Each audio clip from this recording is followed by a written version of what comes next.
Balit Black Set. Sobrang takaw na nga daw naman kasi kumain ng langis ang motorsiklo ng ating tropa. 90k odo na nga pala ang itinakbo ng motorsiklo ng ating tropa. At kitang-kita naman talaga sa kanyang makina. Gamit naman kasi talaga ang motorsiklo ng ating tropa dahil ang trabaho nito ay lalamove at mototaxi. Balit Black Set na nga pala talaga ang hinatol natin sa motorsiklo ng ating tropa at eto naman yung itsura ng kanyang head dyan sa makina. Yun o, meron tayo dito ang Honda Click na engine refresh. Papalitan na natin ng bagong piston ring.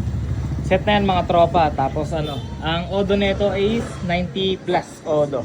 90k plus odo. Yan, magbabawas na lang is halos 200 ml na lang yung natitira pagka nag-change oil siya. Kaya yan, sobrang lakas na sobrang takaw na nun.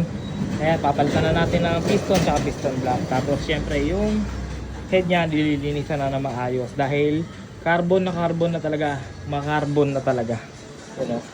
Pag gusto nyo magpagawa dito, punta lang kayo dito sa garahe ko. Alright! Nasalpak na nga natin dito ang kanyang piston at ikakasa na rin natin ang kanyang block. At ang bilis, ayan nakasa na natin ang kanyang block at lilinisan na nga lang natin dito ang kanyang throttle body. At si Kuya Chaddy naman ay nililinisan ng kanyang head doon sa initan. Alright! Valve lapping naman syempre pagkatapos nyong linisan ng kanyang head, i-valve lapping natin yan at ayan, kita nyo naman ng matapos ng mabalblapping na linis, ayan na ang itsura. Siyempre, isasabay na rin natin yung CVT cleaning para okay, alright, all goods talaga ang gawaan sa garahe ko. At sa hindi inaasahan, marupok na pala yung timing guide. Kaya naman, napalitan natin ng bago. Pero okay, alright, all goods naman dahil meron tayong reserva niya. At matapos nga ang 3 oras, eto na ang motorsiklo ng ating tropa. Okay, alright, all goods na to mga tropa. Break-in period na lang. 500 km change oil tapos 1K